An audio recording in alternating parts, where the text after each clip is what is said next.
What if the WNBA quietly tried to prove it never needed Caitlin Clark and accidentally exposed how much power she really has? Because that's exactly what this new schedule is doing, whether the league wants to admit it or not. On paper, everything looks fine. The WNBA is expanding. More games are being moved to bigger arenas. New markets are getting attention. Owners are talking confidently about growth, momentum, and a league that's finally standing on its own 2 feet. The message is clear and deliberate. This league is bigger than any one player. But when you stop listening to the press releases and start looking at the numbers, a very different story starts to emerge. A story that doesn't match the public confidence at all. Because while the league increased the total number of games moved into larger arenas this season, the Indiana Fever, the team tied directly to Caitlin Clark, suddenly saw their spotlight shrink. And not by accident. Last season, when Caitlin Clark entered the league, demand exploded almost overnight. Road games turned into events. Small arenas couldn't handle the crowds. Teams scrambled to move games into NBA-sized buildings just to keep up. It was chaotic, reactive, and wildly profitable. And everyone knew exactly why it was happening. This season, the league had a chance to lean even harder into that momentum. Instead, they pulled back. Fewer Fever games. Fewer early season moves. Fewer opportunities for fans to see the biggest draw in women's basketball live. All while the league as a whole claims demand is higher than ever. That contradiction is where this entire story lives. Because if Caitlin Clark wasn't the engine behind this surge, then reducing her presence shouldn't matter at all. Attendance should hold. Revenue should stay strong. Buzz should remain unchanged. But if she is the engine, if she's the gravitational force pulling casual fans, sellouts, and national attention, then limiting her exposure isn't confidence. It's a test. A test driven by ego, power, and a very specific fear. That the league's growth story becomes inseparable from one name. And the first place that fear shows up isn't in interviews or headlines. It shows up in the math. Because once you see the numbers side by side, it stops looking like strategy and starts looking like a statement. Here's where the WNBA's official story starts to crack. This season, the league announced that 19 games would be moved to different, usually larger, arenas. That's an increase from 15 games the year before. On the surface, that sounds like growth. More flexibility. More confidence. More demand. But now look at the Indiana Fever. Last season, 9 of their road games were moved into larger venues. 9. Teams across the league couldn't afford not to move them. The crowds were too big. The demand was too obvious. The money was sitting right there. This season, that number dropped to 4. Let that sink in. The league moved more games overall, yet cut the Fever's moved games by more than half. That isn't random. That isn't coincidence. And it definitely isn't about logistics. Because if demand was truly spread evenly across the league, the Fever wouldn't be singled out for reduction. They'd either stay the same or increase like everyone else. Instead, they went the opposite direction. And when you isolate that decision, it tells you something uncomfortable. It tells you this wasn't about availability. It wasn't about arenas being booked. It wasn't about scheduling conflicts. This was a conscious choice to limit how often Caitlin Clark becomes the centerpiece of a massive, sold-out NBA arena atmosphere, especially early in the season. The league is saying one thing out loud while doing something very different behind the scenes. And that's why the numbers matter more than any quote ever could. Because the Fever weren't just another team last year. They were the draw. Even when Caitlin Clark wasn't playing, her team still pulled crowds far beyond what anyone else was seeing. Fans bought tickets in advance. They showed up hoping she'd return. They tuned in just in case. That kind of demand doesn't disappear quietly. So when the league increases moved games from 15 to 19, but drops Fever games from 9 to 4, it sends a very specific message. We want the growth, just not the narrative that comes with it. They want packed arenas without admitting why they're packed. They want momentum without giving credit. They want proof the league can thrive without leaning on one star, even if the data says otherwise. And that's why this isn't just a scheduling decision. It's a philosophical one. Because if Caitlin Clark were truly just another player, there'd be no reason to manage her exposure so carefully. No reason to delay her biggest games. No reason to redistribute the spotlight elsewhere. The fact that they felt the need to do that tells you everything. And this is where the league reaches for its favorite shield. Because when the numbers raise questions, the next move is always the same. They blame the injury. But that explanation only works until you look at what actually happened next. As soon as questions started forming about why Caitlin Clark and the Fever were suddenly being pushed out of the biggest arenas, the league reached for the safest explanation possible. The injury. It sounds reasonable on the surface. Responsible, even. Caitlin Clark dealt with a groin injury last season. She missed a significant stretch of games. Teams don't want to commit to larger venues if there's a chance the star attraction won't be on the floor. Nobody wants to risk opening up a 20,000-seat arena only to hear she's not playing that night. That story plays well in public.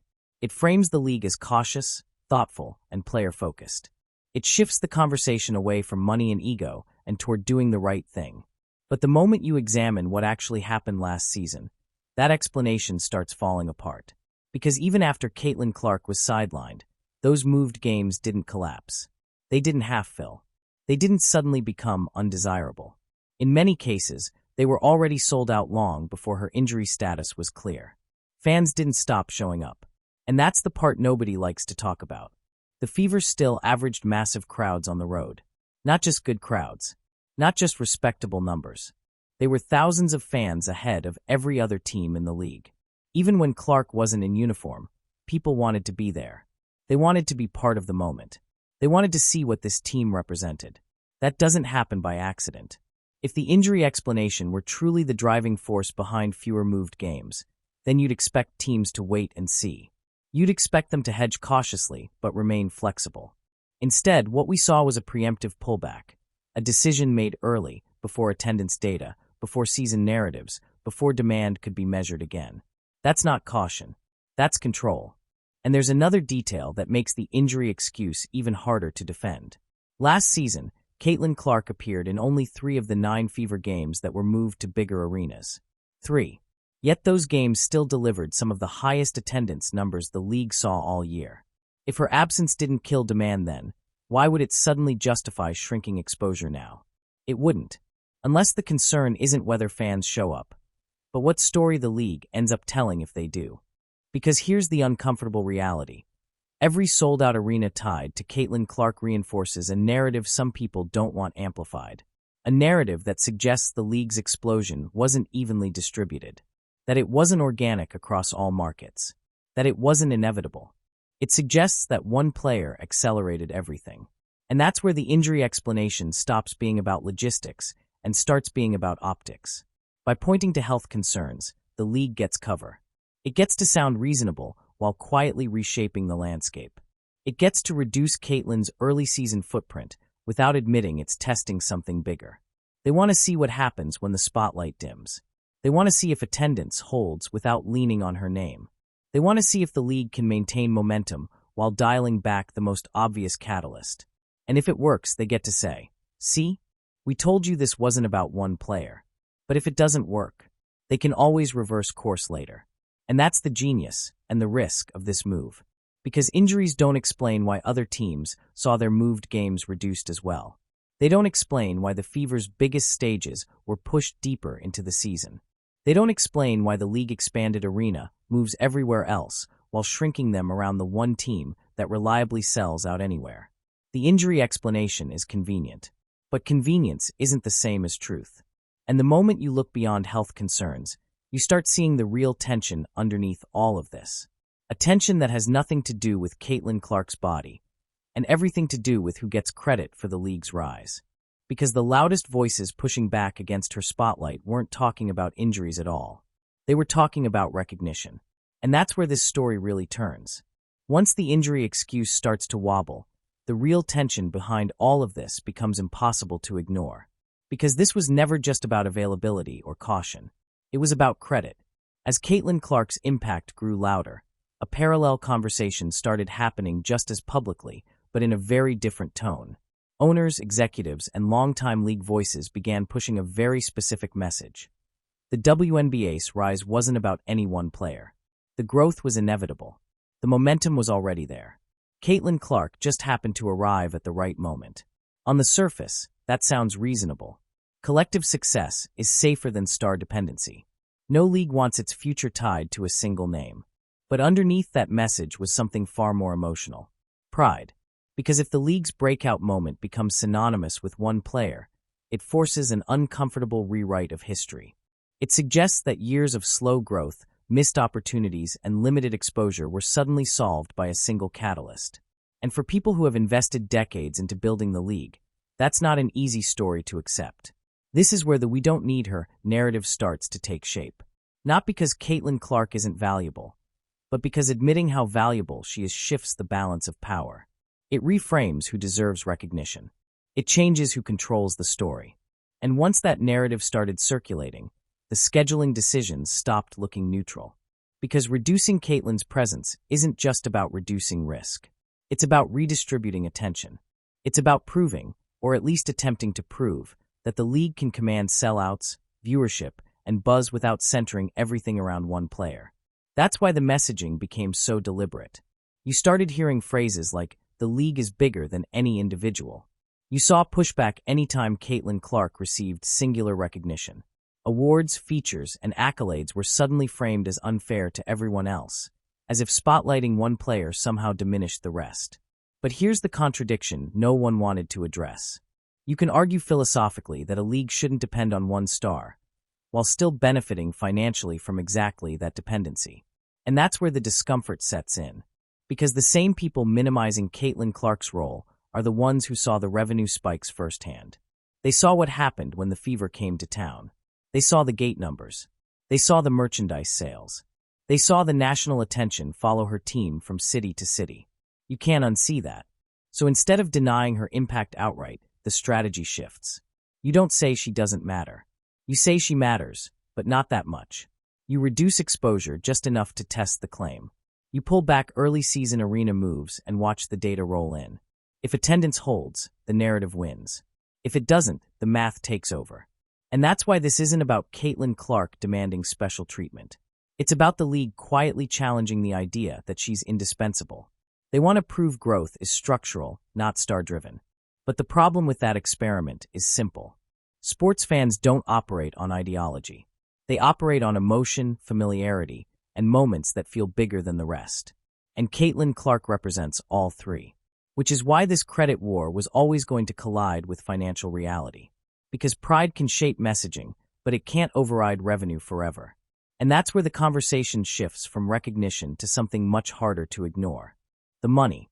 Because when you strip away the narrative and look at the numbers, one comparison tells you everything you need to know. 7,000 seats versus 20,000.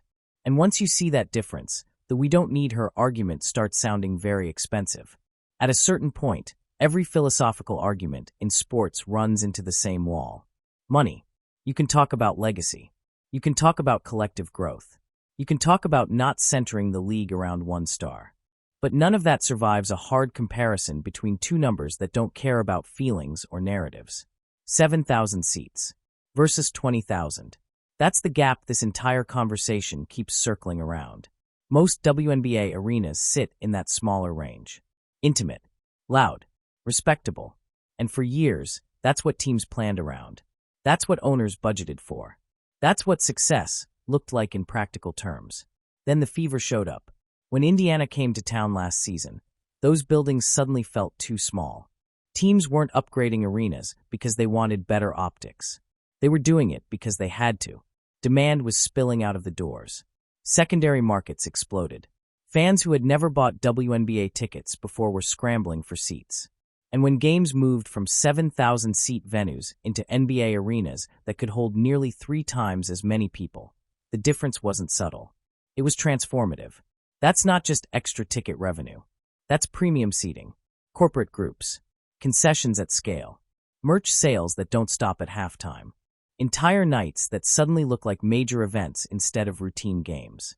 For franchises that have operated on thin margins for years, that kind of night isn't just nice. It changes the books. That's why the Fever's road attendance numbers mattered so much. They weren't just high. They were in a different category altogether. Thousands of fans more per game than anyone else. Consistently. Even when Caitlin Clark wasn't playing. That last part is crucial. Because it proves the demand wasn't fragile. It wasn't a novelty that disappeared the moment she stepped off the court. The interest stayed. The anticipation stayed. People bought into the idea of the Fever as an event. And that's what makes the league's current strategy so risky. By limiting early season exposure in larger venues, the league isn't just reducing Caitlin Clark's spotlight. It's potentially leaving millions on the table. Real money that doesn't show up in highlight reels but absolutely shows up in quarterly reports. And owners understand that better than anyone. Which is why this entire "we don't need her" posture feels less like confidence and more like negotiation. A way to regain leverage. A way to avoid letting one player become the face of every sellout, every revenue spike, every success story. Because once that happens, the balance shifts. The league doesn't control the narrative anymore. The market does. And the market has already voted. Every time a Fever game got moved to a larger arena and sold out, it sent the same message. Fans will show up when they feel like something important is happening. When the moment feels bigger than a regular night. Caitlin Clark created that feeling. Which is why shrinking her presence isn't just symbolic. It's expensive. And that's where the schedule gets even more interesting. Because the league didn't eliminate those big arena games entirely. They just pushed them later. Deeper into the season. After the early hype dies down. After they see whether attendance holds without leaning on her name. And that timing tells you everything about what this really is. Not a retreat. A test. Because if the league truly believed Caitlin Clark was no longer the main draw, they wouldn't be saving her biggest stages for later. They'd spread them evenly. They'd trust the demand to stay strong regardless. The fact that they didn't means they're hedging. They're watching. They're waiting. And if the numbers dip early, the pivot will be fast and quiet. Which brings us to the detail most people overlooked completely. The dates. Because once you line those up, the strategy becomes impossible to ignore. If the league wanted the strategy to go unnoticed, the one thing they needed to get right was timing. They didn't. Because once you look at when the Indiana Fever's big arena games are scheduled, the entire plan becomes obvious. Not early. Not during peak hype. Not when curiosity is at its highest. All 4 of the Fever's moved games are buried deep into the season. July, August. Late summer windows when the initial frenzy has cooled, media cycles have moved on, and the league already has a sense of whether attendance is holding or slipping. That's not coincidence. Last season, the approach was completely different. Fever games were moved aggressively and early. Teams wanted to capitalize while interest was exploding. There was no hesitation, no waiting period, no test phase. If Indiana was coming to town, you moved the game. Immediately. This year, the league flipped that logic on its head. Instead of using Caitlin Clark to launch the season with momentum, they're holding her back like a reserve card. A safety net. Something to deploy only if they need it. That alone tells you this isn't about confidence. It's about leverage. The league is essentially saying, let's see what happens without leaning on her first. If attendance holds through the opening months, they get their proof. They get to claim the growth is real, organic, and independent. They get to point to packed arenas and strong numbers and say, see, this isn't about one player. But if attendance softens, if casual fans drift away, if smaller arenas start looking emptier than last year, then those late-season Fever games suddenly become very valuable. And here's the key detail most people miss. Teams can still change venues. Nothing about this schedule is locked in stone. We've seen this play out before. The initial schedule drops. Then, quietly, a few weeks or months later, announcements start rolling in. Due to demand. Due to fan interest. Due to exciting momentum. A game is moved to a bigger building. Those moves don't happen randomly. They happen when the revenue projections make the decision impossible to ignore. That's why the league pushed the Fever's biggest dates later. It gives them flexibility. It gives them plausible deniability. It lets them wait until the data forces their hand. Because announcing 9 moved games early sends a message they're not ready to send again. That Caitlin Clark is still the primary driver. By delaying those moves, they keep the narrative intact, at least temporarily. And there's another layer to this timing strategy that makes it even more calculated. Early in the season, curiosity drives attendance. Fans show up to see what's new.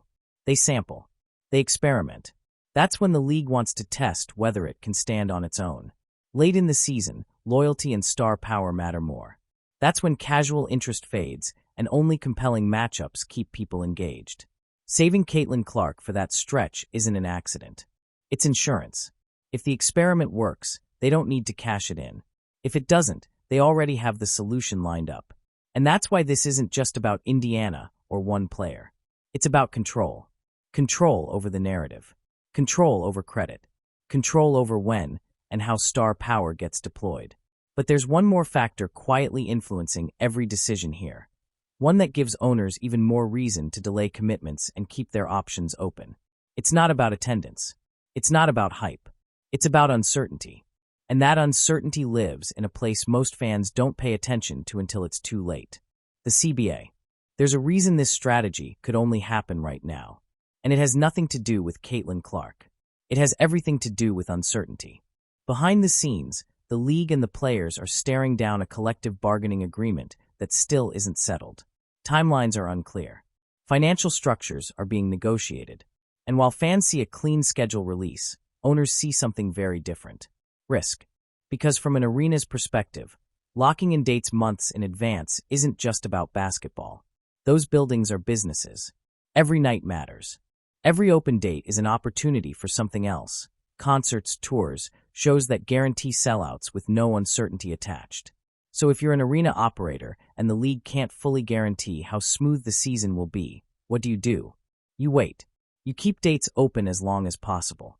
And that dynamic quietly benefits the league's current strategy. Because uncertainty becomes the perfect excuse. Why not move more fever games early? Why not commit to NBA arenas right away? Why not lean fully into the biggest draw you have? Because you can point to the CBA. You can say it's about scheduling flexibility. You can say it's about protecting dates. You can say you're exploring options. All of it sounds responsible. All of it sounds neutral. But in practice, it allows owners to do exactly what they want to do anyway. Delay. Delay committing to Caitlin Clark's star power. Delay acknowledging how much she moves the needle. Delay tying the league's growth story too tightly to one name. The CBA uncertainty gives them cover to run this experiment without saying it out loud. And it also gives them an exit ramp. Because if the season approaches and it becomes clear that attendance isn't holding, suddenly the uncertainty doesn't matter anymore. Suddenly dates open up. Suddenly flexibility appears. Suddenly moving a fever game to a bigger arena makes perfect sense. We've already seen how this works. Last season, several teams didn't announce their arena moves until well after the initial schedule release. Once projections came in. Once ticket demand became obvious. Once the math forced a decision. This year sets up the exact same pattern. Only now, the league gets to frame any late changes as reactive rather than strategic. As adjustments rather than reversals. As responses to fan demand rather than admissions that the test didn't go as planned. And that's why the CBA situation is more than background noise. It's the safety net. It allows owners to keep their pride intact while still protecting their wallets. It lets them say, we're not overcommitting, instead of, we're not sure the league can hold interest without Caitlin Clark. Because saying the second part out loud would collapse the entire narrative they've been building. That the WNBA's rise was inevitable. That star power is secondary. That no single player defines the league.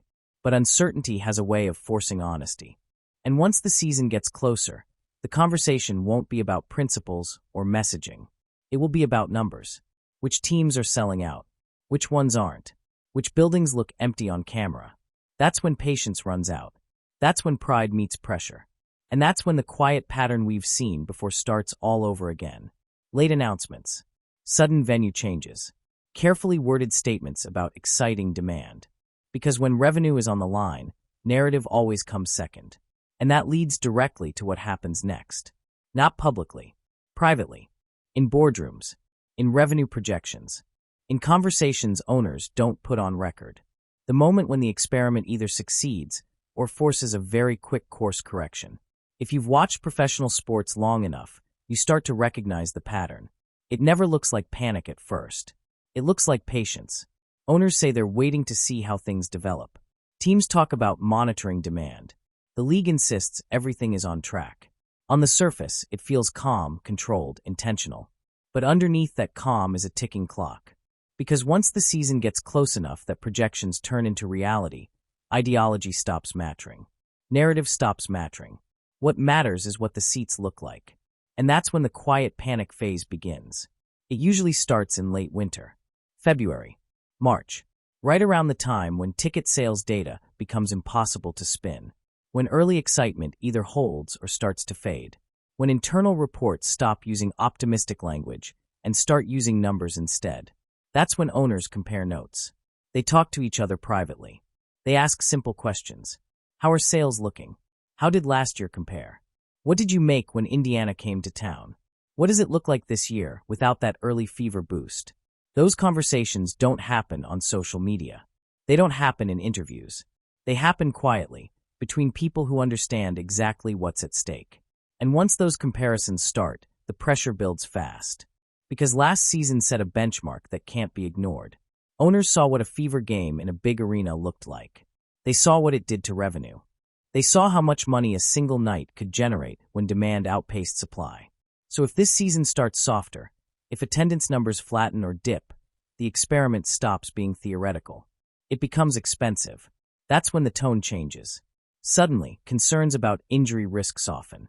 Scheduling conflicts become manageable. Arena availability opens up. All the reasons why games couldn't be moved before start to disappear. And that's when the announcements start rolling in. Not all at once. One at a time. Quietly. Framed as reactions to fan excitement. Due to overwhelming demand.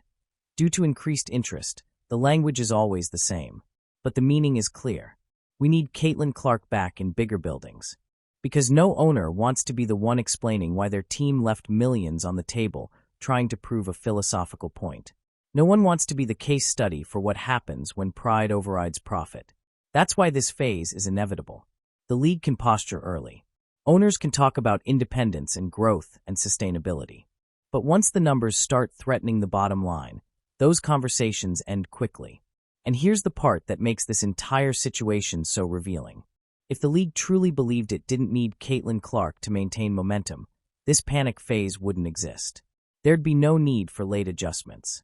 No need for backup plans. No need for delayed deployments. The fact that those options are built in tells you everything. They're preparing for the possibility that this test fails. And they're doing it in a way that allows them to save face when it happens. Because when the course correction comes, and if history is any indication, it won't be framed as an admission of error.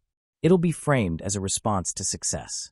Success driven by the same player they tried to prove wasn't essential.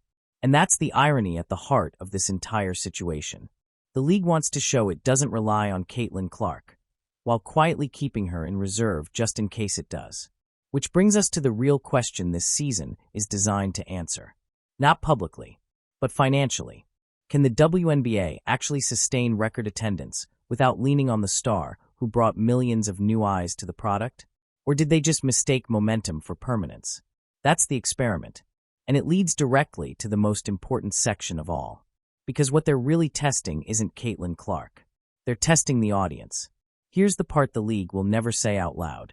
This season isn't just about Caitlin Clark. It's about whether the audience she brought with her is real or temporary. Because from the league's perspective, last year created a dangerous question. A question no growing league wants to face. Did the WNBA finally break through on its own merits? Or did one player temporarily drag a massive new audience into the spotlight? Those two possibilities lead to very different futures. If the growth was structural, then attendance should hold even when Caitlin Clark isn't centered. Fans should stay. Viewership should stabilize. Storylines should transfer naturally to other teams, other stars, other markets. But if the growth was star-driven, then pulling back her presence doesn't just test demand. It exposes fragility. And that's why this season is such a gamble. Because by limiting Caitlin Clark's early exposure, the league is effectively putting the audience on trial. They're asking casual fans to prove their loyalty. They're asking new viewers to stay engaged without the same emotional anchor that brought them in. That's not a small ask. Sports fandom doesn't work like subscriptions. People don't stick around just because they were told a product is good. They stick around because something hooked them. A moment, a rivalry, a personality, a feeling that what they're watching matters. For a huge segment of new fans, Caitlin Clark was that hook. She wasn't just a scorer or a highlight machine. She was a storyline. She represented change, energy, urgency, a reason to tune in when you otherwise wouldn't have. And now the league is asking those fans to transfer that emotional investment elsewhere. Maybe it works. Maybe new rivalries hold. Maybe expansion teams spark curiosity. Maybe fresh faces step into the spotlight and keep casual viewers engaged. But maybe they don't. Maybe without that gravitational pull, interest thins out. Maybe early season attendance softens. Maybe viewership drops just enough to raise uncomfortable questions. And that's where the gamble becomes visible. Because if this experiment fails, the league doesn't just lose money. It loses control of the narrative. If attendance dips while Caitlin Clark's presence is reduced, it becomes impossible to argue she wasn't central to the surge. It forces an acknowledgement that star power still matters. That fans don't show up just because something is good for the league. They show up because something feels special. And if that realization sets in, the entire "we don't need her" posture collapses. That's why this season is structured the way it is. The league has built in outcomes it can spin either way. If numbers hold, they'll point to it as proof of independence. If numbers fall, they'll blame external factors. Scheduling uncertainty, labor issues, market transitions, anything except the obvious. And then quietly, they'll bring Caitlin Clark back into bigger venues and better time slots.